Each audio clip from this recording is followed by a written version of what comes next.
தங்கத்தின் விலை தொடர்ந்து வானத்தை நோக்கி பறந்து கொண்டிருக்கும் இந்த நேரத்தில் சிறு முதலீட்டாளர்களிடையே வெள்ளி குறித்து அதிக கவனம் ஏற்பட்டு வருகிறது. கடந்த சில மாதங்களாக சர்வதேச சந்தையில் தங்கத்தின் விலை 3000 அவுன்ஸ் தாண்டி உயர்ந்திருக்கிறது. இந்திய சந்தையிலும் அதற்கேற்ப தாக்கம் ஏற்பட்டு தற்போது ஒரு சவரன் தங்கம் ரூபாய் 70,000 வரை விலை பெற்றது. இது சாதாரண வர்த்தகத்திற்கு தங்கத்தை முதலீட்டாக நினைப்பதே சவாலான விஷயமாக மாற்றியுள்ளது. இந்த சூழ்நிலையில் பாதுகாப்பாகவும் குறைந்த முதலீட்டுடன் முதலடி எடுக்க விரும்புபவர்கள் வெள்ளி பக்கம் திரும்பி வருகிறார்கள். சர்வதேச சந்தையில் 2024ஆம் ஆண்டு தொடக்கத்திலிருந்து வெள்ளியின் விலை சுமார் 35% வரை உயர்ந்துள்ளது. சென்னையில் தற்போது 1 கிலோ வெள்ளியின் விலை ரூபாய் 1,10,000 தாண்டி உள்ளது. நிபுணர்களின் கணிப்புப்படி 2025ஆம் ஆண்டின் இறுதிக்குள் இந்த விலை ரூபாய் 1,10,000 எட்டும் வாய்ப்பு அதிகம். வெள்ளி விலையிலான இந்த உயர்வுக்கு முக்கிய காரணமாக தொழில்துறையின் அதிகரிக்கும் தேவை குறிப்பிடப்படுகிறது. சோலார் பேனல்கள், மின்னணு உபகரணங்கள், மின் வாகனங்கள் போன்ற தொழில்களில் வெள்ளிக்கு முக்கிய பங்கு உண்டு. இதனால் உலகம் முழுவதும் வெள்ளிக்கான தேவையும் அதிகரித்து வருகிறது. இதனுடன் சேர்ந்து அமெரிக்கா வட்டி விகிதங்களை குறைக்கும் சாத்தியக்கூறுகளும் இருக்கின்றன.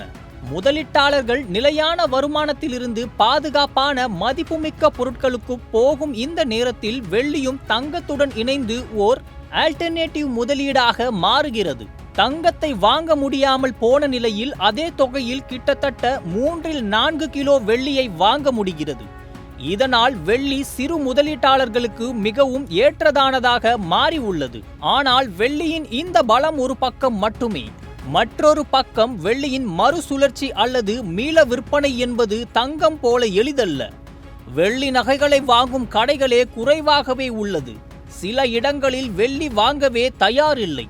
மேலும் அடகு வைக்கவும் அவசர தேவைக்காக பணமாக மாற்றவும் வெள்ளி மிகவும் சிரமமான ஒன்றாகவே இருக்கிறது. இதனால் வெள்ளியில் முதலீடு செய்ய விரும்புவோர் நகைகள், பாத்திரங்கள் அல்லது சிலைகள் போன்ற பாரம்பரிய முறைகளை விட வெள்ளி ETFகள் மற்றும் மியூச்சுவல் ஃபண்ட்கள் போன்ற நவீன முதலீட்டு வழிகளை தேர்வு செய்வது சிறந்ததாக எக்ஸ்பர்ட்ஸ் கூறுகிறார்கள்.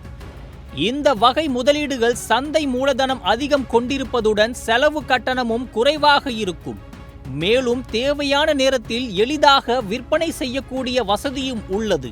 வெள்ளி விலை தொடர்ந்தும் உயரக்கூடும் என்பதால் இது 5 முதல் 10 ஆண்டுகளுக்குள் நீண்ட கால முதலீட்டாக நன்மை தரக்கூடும் என நிபுணர்கள் கணிக்கின்றனர்.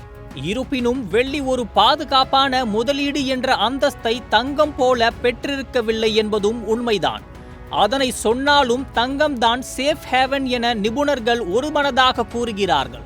தங்க பத்திரங்கள், தங்க ETFகள் போன்றவற்றில் முதலீடு செய்வது வெள்ளியை விட எப்போதும் அதிக பாதுகாப்பையும் நிலைத்த வளர்ச்சியையும் தரும். மேலும் வெள்ளியை விட மியூச்சுவல் ஃபண்ட்கள், பிக்ஸட் டெபாசிட், தபால் அலுவலக திட்டங்கள் போன்றவற்றில் முதலீடு செய்வதும் நிதி அடிப்படையில் சிறந்ததுதான்.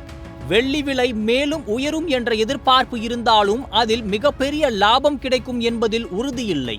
அதனால் வெள்ளியை ஒரு சிறிய முதலீட்டாக கருதி ஏற்கனவே உள்ள முதலீட்டு போர்ட்போலியோவில் ஒரு பங்கு அளவிலேயே வைத்துக் கொள்ளலாம். முடிவில் வெள்ளி நல்ல முதலீடா என்றால் ஆம். ஆனால் அதையே நம்பி முழுமையான முதலீட்டை செய்வது நல்லதா என்றால் அது சரியல்ல. நிதி சம்பந்தமான முடிவுகளை எடுத்துக்கொண்ட போது கவனமாக சிந்தித்து முதலீடுகளை வகைப்படுத்தி செயல்படுத்துவது அவசியம். இந்த சந்தை நமக்கு அதற்கான பாடத்தை கற்பிக்கிறது.